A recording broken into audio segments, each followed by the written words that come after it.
There she is. That's the most famous picture of her. It's in the National Portrait Gallery, Sir Frederick William Burton, 1865.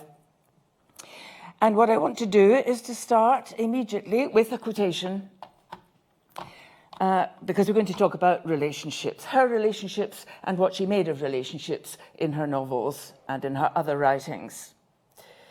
Family likeness has often a deep sadness in it. Nature, that great tragic dramatist, knits us together by bone and muscle and divides us by the subtler web of our brains, blends yearning and repulsion, and ties us by our heartstrings to the beings that jar us at every movement. From Adam Bede. Well, so writes the narrator of Adam Bede, a publishing sensation when it came out in February 1859 under the pseudonym George Eliot. Press and public asked eagerly who this new, unknown novelist might be. Charles Dickens and Thomas Carlyle's clever wife, Jane Carlyle, were genuinely delighted to receive complimentary copies. Jane Carlyle wrote that reading the novel was as good as going to the country for one's health.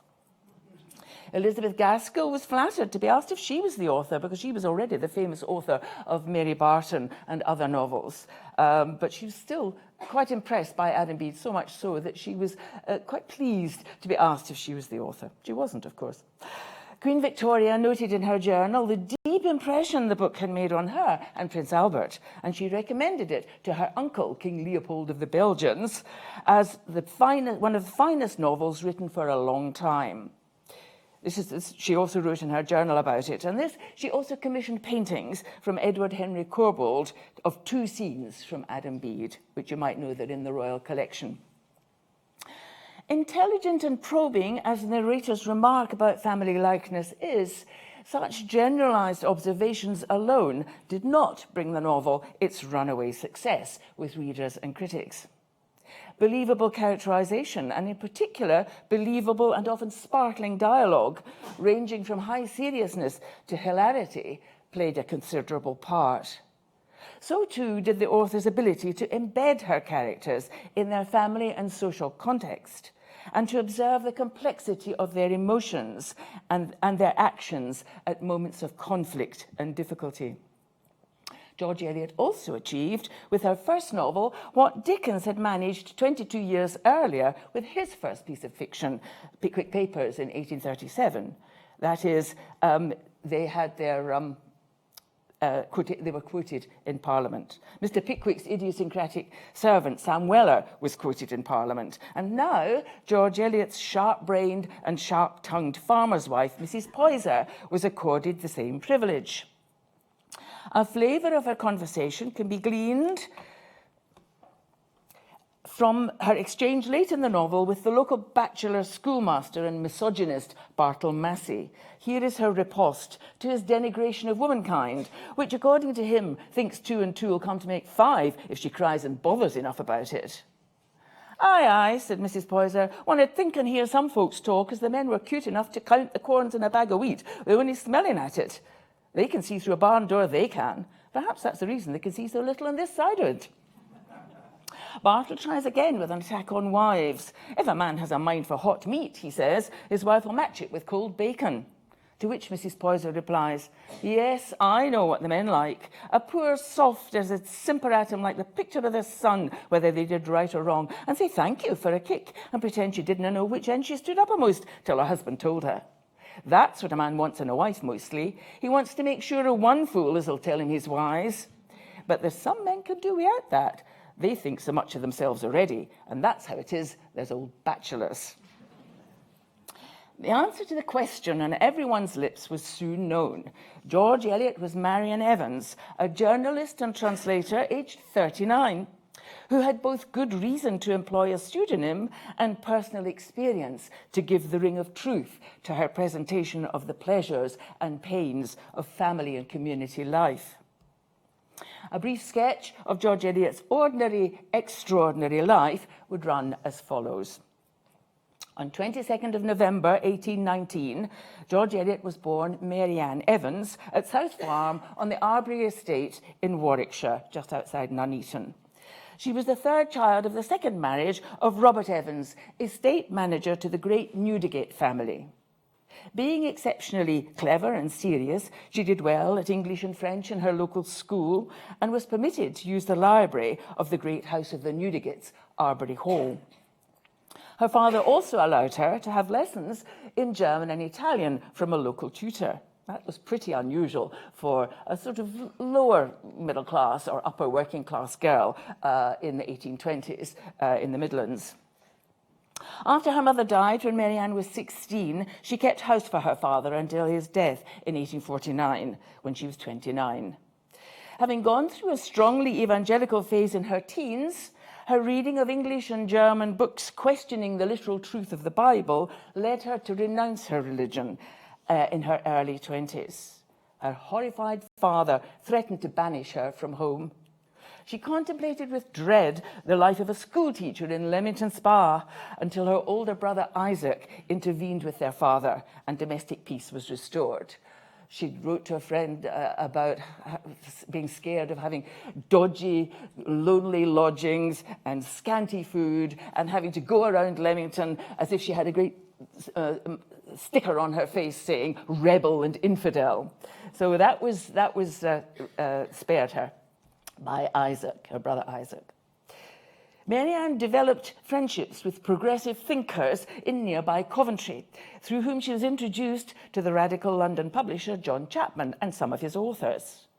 Chapman commissioned her to complete a 3-volume translation of the German work of biblical criticism, David Friedrich Strauss's Das Leben Jesu, The Life of Jesus.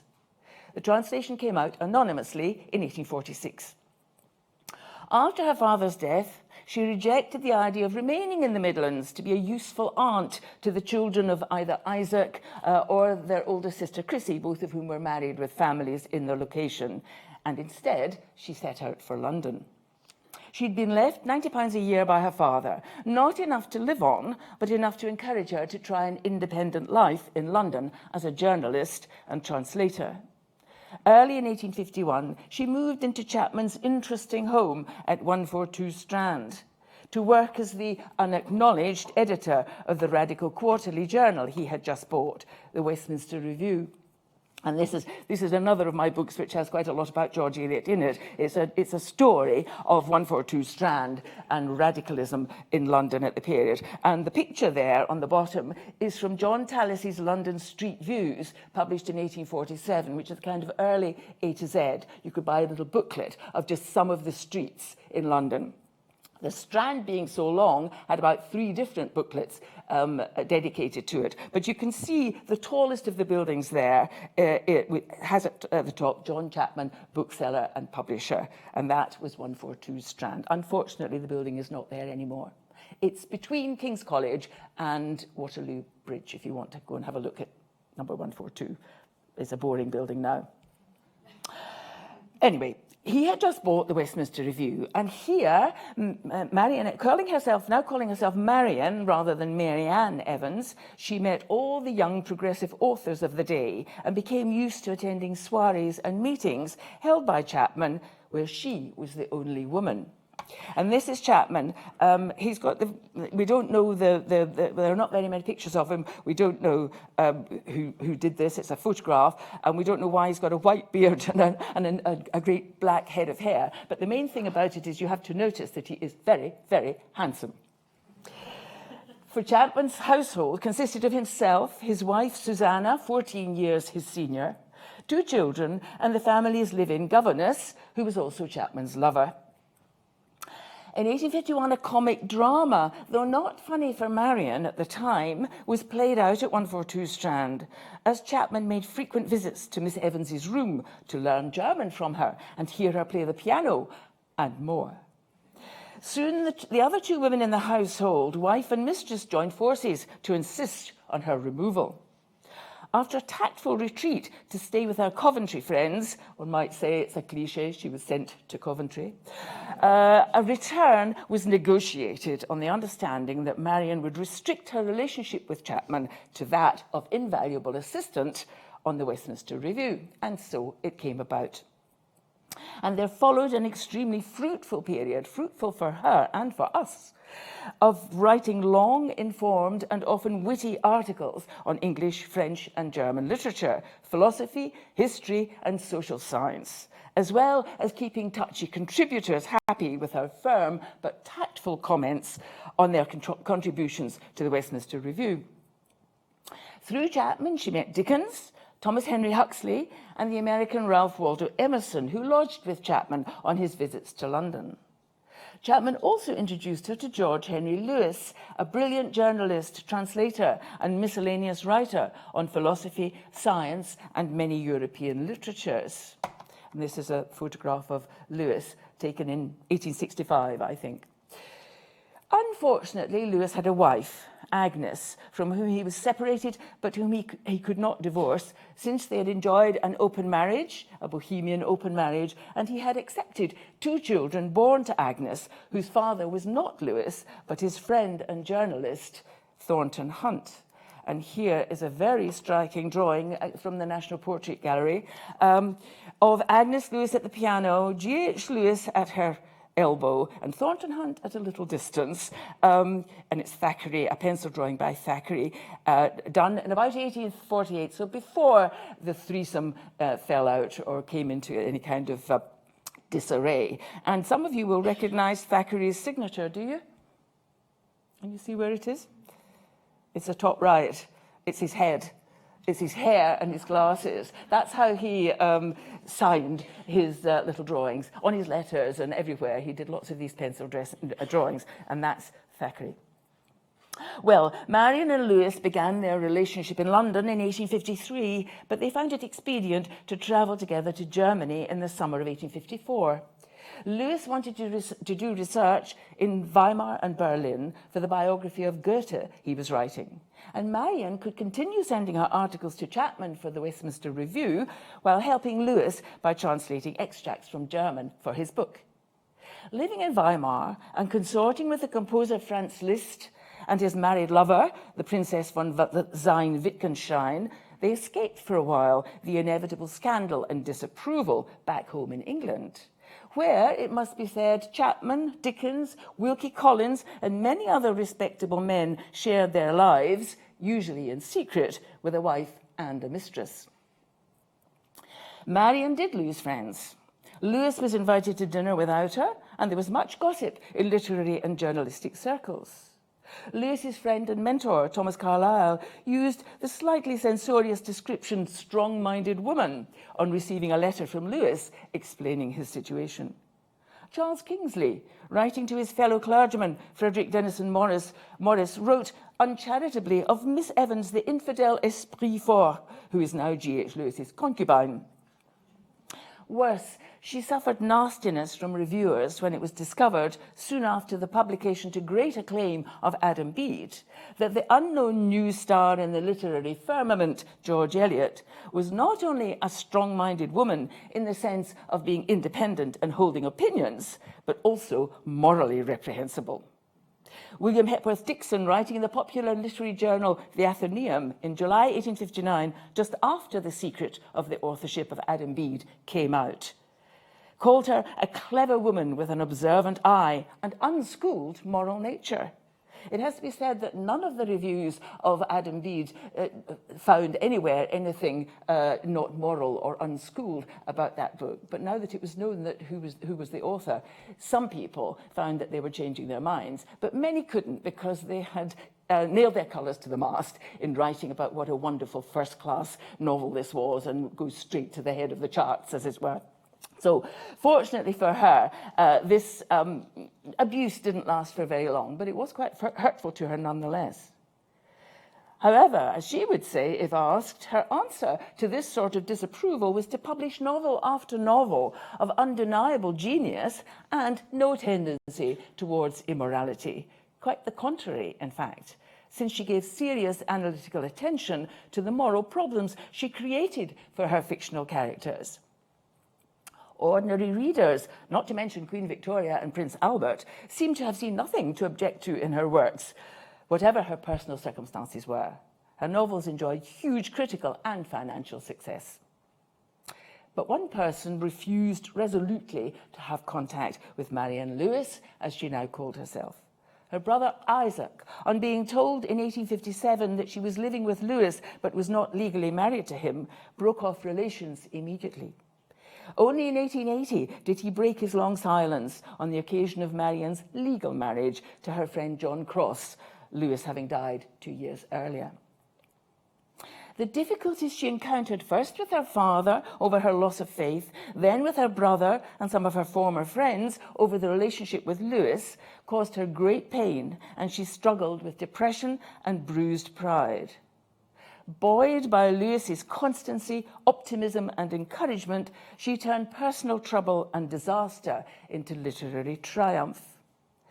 The George Eliot who emerged into the light as she approached 40 was a formidable product of past unhappiness and a strong sense of injustice, wonderfully distilled into novels full of humour, passion, pathos, tragedy, and a hard-won sympathy for others, even those whose flaws she criticised. The novels present utterly believable characters making mistakes, moral and intellectual. Her novels, though forensic in their analysis of psychology and motivation, recognise with sympathy the complex causes and circumstances according to which individuals speak and act. A wide tolerance, a philosophical tendency to look at all sides of a problem and seek for understanding and forgiveness are the hallmarks of her writing. Sometimes, especially in the early works, the narrator buttonholes the reader, demanding our consent to her remarks. Yet the moral lesson is delivered not merely through assertion, but also through situation and dialogue, irony and humour, and well-wrought examples of the paradoxical and inconsistent nature of human beings. Unlike her great contemporary Dickens, George Eliot underwent a lengthy apprenticeship before she emerged as a fine novelist with her first effort at a full-length novel. For Adam Bede was preceded in 1858 by Scenes of Clerical Life, a collection of 3 promising, if uneven, stories about life in the Midlands in the early part of the century. Adam Bede not only put family and community relationships under the microscope, but also offered a kind of realist manifesto for the writing of fiction. In chapter 17, entitled In Which the Story Pauses a Little, the narrator stands back to counter an imagined reader's protest that the characters are ordinary and flawed, ugly, stupid, and inconsistent. This is her imagining the reader saying this. And then she says, I aspire to give no more than a faithful account of men and things as they have mirrored themselves in my mind. Comparing her representations of characters to Dutch paintings showing old women scraping carrots, she claims both an aesthetic and a moral case for the faithful representing of commonplace things and the desire to show that we all have, or should have, a fibre of sympathy connecting us with our fellow human beings, however unattractive they may be. 5 years of reviewing literature for the Westminster Review lay behind these bold claims from a first-time author. For before trying her hand at fiction, Marion Evans had produced a number of brilliant essays which asked and answered the question, what makes for good literature?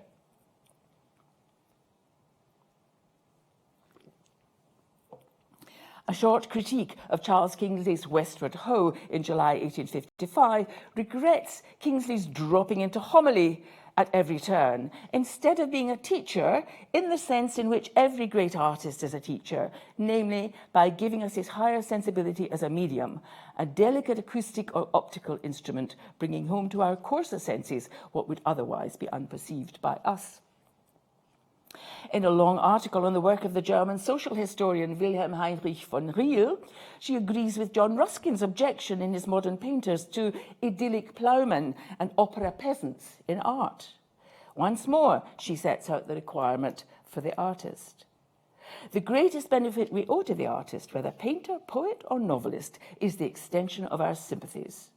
Art is the nearest thing to life. It is a mode of amplifying experience and extending our contact with our fellow men beyond the bounds of our personal lot. All the more sacred is the task of the artist when he undertakes to paint the life of the people. We want to be taught to feel not for the heroic artisan or the sentimental peasant, but for ordinary people living ordinary lives. What is important is to use art, including literature, to awaken our social sympathies.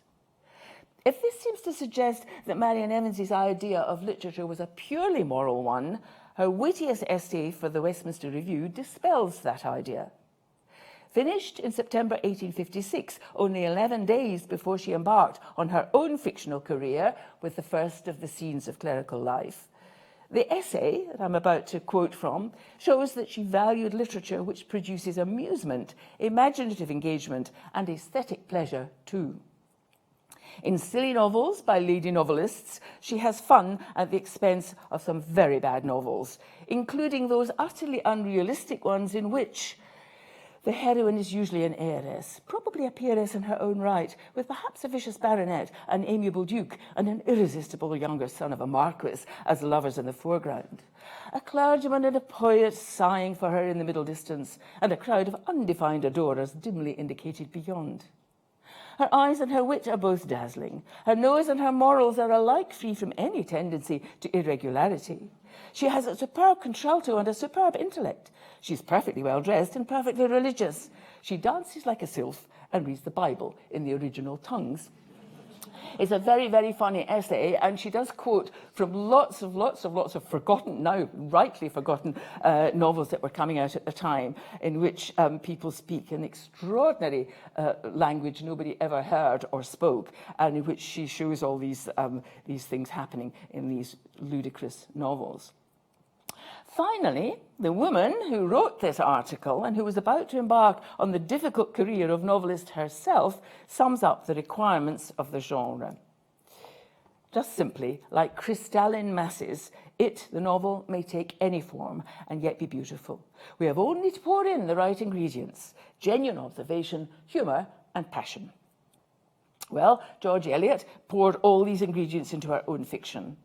From her painful youth, she knew feelingly how hard family ties are, how they are the most important and yet the most difficult of relationships. The remark in Adam Bede that I quoted at the beginning about being connected by our heartstrings to the beings who jar us most is a summing up of the uncomfortable relationship between the upright but priggish and censorious young carpenter, Adam, and his loving but querulous mother. One of the main outcomes of the plot is that Adam comes to learn through mistakes and suffering, to unbend somewhat, to accept weakness in others, and to recognise his own failings. Marian Evans' experience of rejection, even in some quarters of metropolitan London, on account of her unorthodox relationship with Lewes, give a further dimension to her representation of individual relations, social conditions, and cultural clashes. The second novel, The Mill on the Floss, published in 1860, brings the subject of family ties and social exclusion close to the facts of Marian Evans' own life. It's the nearest thing to an autobiographical novel that she wrote, her equivalent to David Copperfield, though she chooses the distancing method of the third-person narrator, not the first person employed with such genius by Dickens. The novel explores further the melancholy observation from Adam Bede about nature as tragic dramatist. It takes in parents and children, husbands and wives, and with special reference to her loving but painfully antagonistic relationship in her youth with the unbending Isaac, brother and sister, in the persons of Tom and Maggie Tulliver. Rather remarkably, given Marian's unresolved sorrow and resentment at her estrangement from Isaac, humour is the hallmark of the novel. The older generation are treated with irony, even broad satire, in the case of the Dodson aunts, whose visit vex Maggie with their criticisms of her boyishness and untidiness, and their narrow, petty view of what makes a Dodson, and therefore superior to the rest of society. Their entrance into the story is signalled as comic by the very title of the chapter, which introduces them, Enter the Aunts and Uncles. Mrs. Glegg, the most formidable of the three sisters of Mrs. Tulliver, is described in forensic detail. Mrs. Glegg chose to wear her bonnet in the house today, untied and tilted slightly, of course, a frequent practice of hers when she was on a visit and happened to be in a severe humour. She didn't know what draughts there might be in strange houses. One would need to be learned in the fashions of those times to know how far in the rear of them Mrs. Glegg's slate-coloured silk gown must have been, but from certain small constellations of small yellow spots upon it and a mouldy odour about it suggestive of a damp clothes chest, it was probable that it belonged to a stratum of garments just old enough to have come recently into wear. Comic, too, is Mr. Tulliver's opinion that his own side of the family is more intelligent and worldly wise. He is proud to have chosen the least bright of the Dodson sisters, and is puzzled that his own daughter should have turned out to be cleverer than his son Tom. And this is Mr. Tulliver. It's the wonderfulest thing, as I picked the mother because she wasn't o'er cute, being a good-looking woman too, and come of a rare family for managing. But I picked her from her sisters o' purpose because she was a bit weak-like, for I wasn't going to be told the rights of things by my own fireside. But you see, when a man's got brains himself, there's no knowing where they'll run to, and a pleasant sort of soft woman may go on breeding you stupid lads and cute wenches till it's as like as if the world was turned topsy-turvy. You'll note there the language of farming, breeding, evolution, really. And critics have noticed the frequency with which George Eliot uses terminology from natural history when describing the motivation and behaviour of her characters. Since her novel was published in 1860, it's sometimes assumed that she was influenced directly by the appearance of Darwin's Origin of Species the previous year. But we should take note that Darwin's work, the full title of which is On the Origin of Species by Natural Selection or the Preservation of Favoured Races in the Struggle for Life, it was published in November 1859, by which time George Eliot was writing the very last section of The Mill on the Floss. She was not indebted specifically to Darwin for her use of the language of struggle and selection in the context of the Tulliver family. As with many famous moments in scientific progress, Darwin's book represented a striking and climactic formulation of theories and ideas already aired by naturalists and geologists, Jean-Baptiste Lamarck, Charles Lyell, Alfred Russel Wallace, for example. George Eliot was widely read in history and science and was living with Lewes, who in 1859 was busy experimenting and writing on animal behaviour and physiology. His Seaside Studies came out in 1858 and Studies in Animal Life in 1862. Both Lewes and George Eliot were already evolutionists when Darwin's great work came out. They recognised that it was Darwin who answered the question about how species developed. The mechanism for development, he argued, was to be found in the idea of natural selection to explain adaptation and variation and extinction of species. George Eliot was fully aware that in dealing with human, not animal life, mechanistic explanations were inadequate. On reading Origin of Species when it was first published, he commented in a letter, this is in December 1859, the development theory and all explanations of processes by which things came to be produce a feeble impression compared with the mystery that lies under the processes. In The Mill on the Floss, she employs the language of familial similarity and difference, as Darwin does, and she appears deterministic in her view of the seemingly inevitable mutual thwarting of Tulliver family members. But, importantly, she also allows for turns for surprises. One example is the reaction late in the novel to Maggie's apparent elopement with her cousin's fiancé. Maggie is disgraced in the eyes of the community, and Tom turns his back on her. The surprise is the response of feeble Mrs. Tulliver. Though her favourite child is the unimaginative and unforgiving Tom, she defies her son and offers Maggie unexpected support in her moment of need. Another mystery which George Eliot raises but does not resolve is why Maggie and Stephen Guest, both half engaged to other people, should fall in love against their own wills, as they do. The difficulties of human relationships and family ties are laid bare in all their contradictoriness. It is natural and right that we should scrutinise and analyse human actions and try to determine their motivation. But, as the narrator says of the Maggie-Stephen relationship, we have no master key that will fit all cases. The comedy of small family disagreements outlined in the early chapters of The Mill on the Floss turns to tragedy. Mr. Tulliver's stubbornness and quarrelsomeness, exacerbated rather than neutralised by Mrs. Tulliver's infuriating attempts to help, lead to his bankruptcy, shame, and loss of livelihood, and eventually death.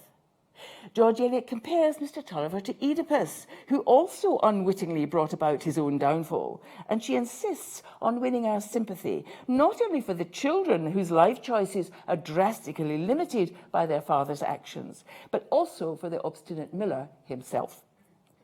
Here in practice is the realism she had demanded in her essays and in chapter 17 of Adam Bede, her preference for dealing with old women scraping carrots rather than opera peasants or heroines with perfect looks and perfect intellects. Like two of the authors she most admired, Wordsworth for his valuing of the lives and feelings of ordinary people of no special talent, and Thomas Carlyle with his remark that in every peasant's hut there may be the fifth act of a tragedy going on. George Eliot comments, this is in there we are. The pride and obstinacy of millers and other insignificant people whom you pass unnoticingly on the road every day have their tragedy too, but it is of that unwept, hidden sort that goes on from generation to generation and leaves no record.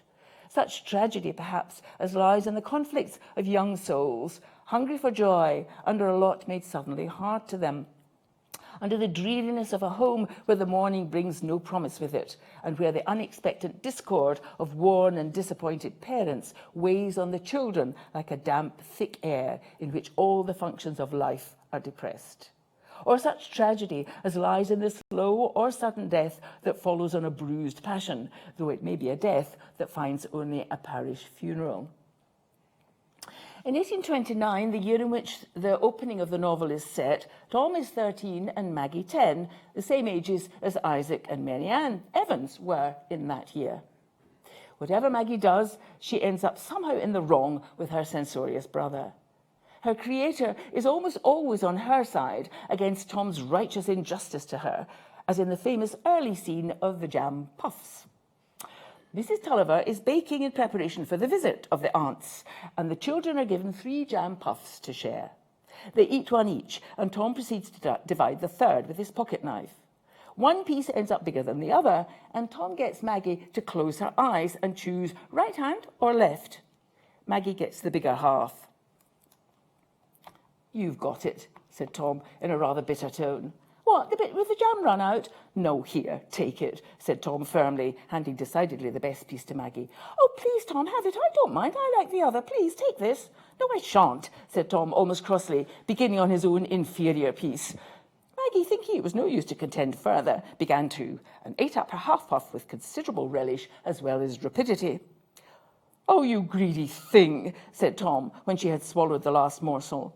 He was conscious of having acted very fairly and thought she ought to have considered this and made up to him for it. He would have refused a bit of hers beforehand, but one is naturally at a different point of view before and after one's own share of puff is swallowed. Well, you can see Tom is the chief object of the narrator's irony here, but, and this is very typical of George Eliot, we readers, are to recognise that there is a truth for all of us here. So one is naturally at a different point of view. It's partly ironic and partly a truth, which we're supposed to recognise as true to our own natures too. As the children grow into young adults, the dynamic between them remains the same, with Maggie annoyingly impulsive and Tom insensitive to her needs and always ready to punish her with his disapproval and prohibitions. The novel's ending unexpectedly risks melodrama with the tragic death in a flood of Tom and Maggie reconciled as they sink beneath the swollen river Floss. George Eliot's avowed belief that fiction should be realistic, not about opera peasants and so on, presenting life's disappointments honestly and accepting imperfect solutions rather than embracing improbable romance, this avowed belief in realism usually leads her to offer quiet and thoughtful conclusions, not Wagnerian ones. She and Lewes, by the way, had heard Wagner's operas being performed under Liszt's direction at Weimar, and they later met Wagner in London. Her response to Lohengrin was to compare it to the whistling of the wind through the keyholes of a cathedral. She wasn't hugely impressed.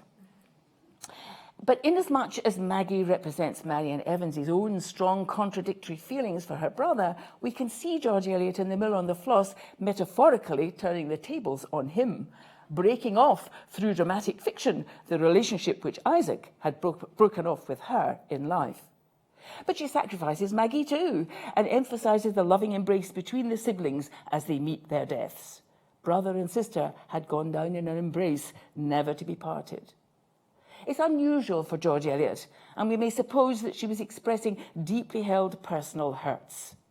In the circumstances, it's a triumph that The Mill on the Floss contains as much everyday ordinariness, felt life, pathos juxtaposed with comedy as it does, not to mention its striking authorial benevolence. For despite being so close emotionally to the fraught material of her novel, George Eliot manages to tell her sad story of family life with empathy for all its members, from the stubborn Mr. Tulliver to the foolish Mrs. Tulliver to the self-righteous Tom and the impulsive Maggie. The novels which followed extend George Eliot's range in terms of the observation, passion, and humour, the three ingredients that she'd specified in silly novels by lady novelists: observation, passion, and humour that she puts into them, and the complexity of human relationships she creates and analyses. I can't go into all of them, but just briefly, the next after The Mill on the Floss, Silas Marner, published in 1861, once more dwells on ordinary rural life in the early years of the 19th century. It tells the moving story of the lonely weaver, an outcast and reluctant miser, who finds himself bringing up an abandoned orphan, the golden-haired Eppie.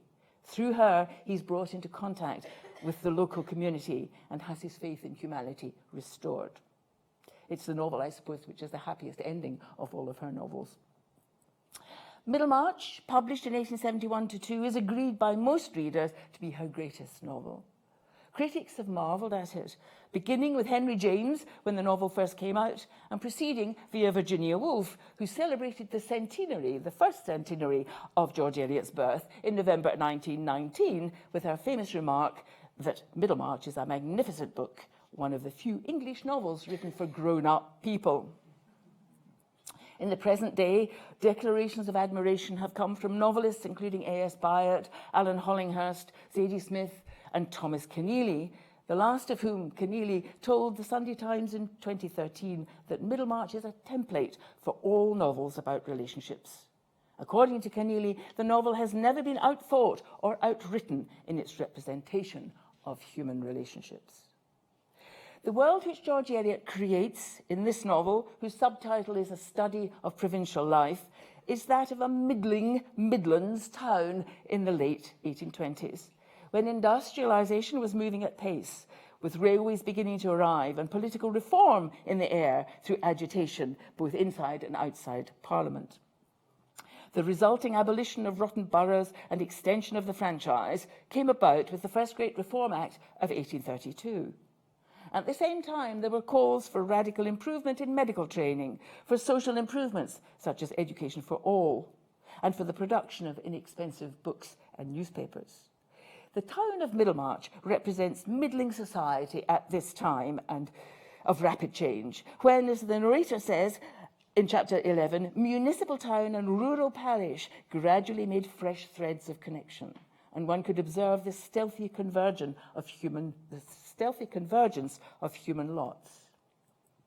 Some slipped a little downward, some got higher footing. People denied aspirates, gained wealth, and fastidious gentlemen stood for boroughs. Some were caught in political currents, some in ecclesiastical, and perhaps found themselves surprisingly grouped in consequence. The narrator's job is to locate young and old, male and female, long-established citizen and incomer in this shifting historical context, unravelling, as she says in chapter 15, certain human lots and seeing how they were woven and interwoven in this particular web of the author's weaving. There are two main protagonists, or centres of consciousness, in Middlemarch. Both are young idealists who finally have to accept compromise when caught up in the hampering thread-like pressure of small social conditions. One, the heiress Dorothea Brooke, hurries into marriage at 19 with a much older man, the dried-up pedant, the Reverend Edward Casaubon. Her idea is that such a knowledgeable and intelligent man will educate her and encourage her plans to do good among the neighbouring poor. The really delightful marriage, she thinks, must be that where your husband was a sort of father and could teach you even Hebrew if you wished it. As for Mr. Casaubon, having reached his mid-40s without a companion, he hopes that marriage to this blooming and enthusiastic young girl will help him to finish his life's work, a great volume on the key to all mythologies. Not by offering an opinion, which Dorothea is to find herself doing to his irritation, but by showing devotedness, the ability to cast a charm over vacant hours and to lighten his solitariness, as he puts it in his letter of proposal. George Eliot combines humour and the illusions of both Dorothea and Casaubon with understanding sympathy of their predicaments. Dorothea's narrow education and lack of parental advice, and Casaubon's lonely egotism. Their marriage is predictably miserable. The second idealist is the incomer Titus Lydgate, a young doctor schooled in the latest medical advances, such as the use of the stethoscope, and an advocate of post-mortems as an aid to medical knowledge. These enthusiasms are viewed with suspicion, not only by the ordinary citizens of Middlemarch, but also by the existing physicians and surgeons with their traditional preferred methods and ready prescription of medicines, which Lydgate scorns as unnecessary. Rivalries and gossip ensue, and Lydgate's plans to open a fever hospital in the town are thwarted. To compound his disappointments, he too marries in a hurry and ill-advisedly, partly because his idea of the perfect wife is as selfish in its way as Mr. Casaubon's is. When Lydgate meets Dorothea, he thinks her a little too earnest. The society of such women was about as relaxing as going from your work to teach the second form, instead of reclining in a paradise with sweet laughs for bird notes and blue eyes for a heaven. Much more to his taste is the beautiful, blue-eyed Rosamond Vincy, who, he soon discovers, combines a mild manner with a will of iron. Money problems, Lydgate's unpopularity with his fellow medical men, his failing attempts to educate his patients, and Rosamond's lack of sympathy for either his profession or his determination to improve it add up to a marriage as miserable as the Casaubon one. The narrator talks of that total missing each other's mental track, which is too evidently possible even between persons who are continually thinking of each other. The sexual chemistry between them is clear, but like Adam Bede and his complaining mother, or Tom and Maggie Tulliver, this pair irritate each other at every turn. Henry James noted that the most perfectly successful passages in the book are those painful fireside scenes between Lydgate and Rosamond. There is nothing more powerfully real than these scenes in all English fiction, he declared in a review of Middlemarch, and nothing certainly more intelligent. One of the most painful of these conversations occurs in chapter 58. Lydgate has to tell Rosamond that he's in debt and they must sell some of their furniture. He asks her, rather forcefully, to help him decide how to save money. We must think together about it, and you must help me. What can I do, Tertius? Said Rosamond, turning her eyes on him again. That little speech of 4 words is capable by varied vocal inflections of expressing all states of mind, from helpless dimness to exhaustive argumentative perception, from the completest self-devoting fellowship to the most neutral aloofness. Rosamond's thin utterance threw into the words, "What can I do?" as much neutrality as they could hold. They fell like a mortal chill on Lydgate's roused tenderness. Meanwhile, Rosamond quietly went out of the room, leaving Lydgate helpless and wondering, was she not coming back? It seemed that she had no more identified herself with him than if they had been creatures of different species and opposing interests. Though Virginia Woolf does not elaborate on her reasons for saying that Middlemarch is distinctive in appealing to grown-ups, we may surmise that she, like Henry James, has in mind moments like this, of which there are many in the novel. As Keneally says, the novel is distinctive in the sustained attention given to the complexities of relationships, especially, but by no means exclusively, those between Lydgate and Rosamond and Dorothea and Casaubon. In short, Middlemarch is a finely woven tapestry of interconnecting threads, whether personal, professional, or social. It presents a fictional community in all its fullness and variety, in a narrative held together by the wit, intelligence, and sympathy of its creator. The finale of the novel looks ahead to the years after the main narrative, summing up the mixed fortunes of the main characters. Lydgate feels himself a failure, with his dashed hopes of becoming an important medical reformer and his painful recognition of the limitations of his wife's sympathy with his aspirations. Dorothea, after the death of Mr. Casaubon, finds happiness in her second marriage to Will Ladislaw, but she too falls short of her ideal of being more than just a wife and mother. Yet George Eliot is determined to end on a note which is neither definitively pessimistic nor unrealistically optimistic. Philosophically, she occupies a middle position. In 1868, a few months before she began writing Middlemarch, she told an acquaintance, a young doctor who confided in her about his professional and personal problems, that the inspiring principle of her fiction was to help her readers to acquire a clearer conception of those vital elements which bind men together. She outlined the balancing view of life, this balancing view of life known as meliorism, which informed her work. And this is her letter to Clifford Albert, the young doctor. Never to beat and bruise one's wings against the inevitable, but to throw the whole force of one's soul towards the achievement of some possible better is the brief heading that need never be changed, however often the chapter of more special rules may have to be rewritten. The final paragraph of Middlemarch, summarising the pros and cons of Dorothea's life and relationships, illustrates this view. The language is carefully poised. A series of doubtful or negating words is channeled into an ultimately hopeful, though by no means idealised, resolution. Here at work is George Eliot's particular idea of the importance of realism in art. From contemplating Dorothea's most important relationships with Casaubon, with Will Ladislaw, and crucially with Lydgate, to whom she reaches out in his time of greatest trouble, the narrator moves subtly into the wider realm of human relationships in general, and this is the very end of Middlemarch. Her finely touched spirit had still its fine issues, though they were not widely visible. Her full nature spent itself in channels which had no great name on the earth. But the effect of her being on those around her was incalculably diffusive, for the growing good of the world is partly dependent on unhistoric acts, and that things are not so ill with you and me as they might have been is half owing to the number who lived faithfully a hidden life and rest in unvisited tombs. You can see the seesawing between positives and negatives, and you recognise again that we, the reader, fellow human beings, are brought into the picture too. We are to respond with sympathy and understanding. Art is the nearest thing to life she had written in her essay, The Natural History of German Life. Middlemarch is the proof, and its final words, the expression of this belief.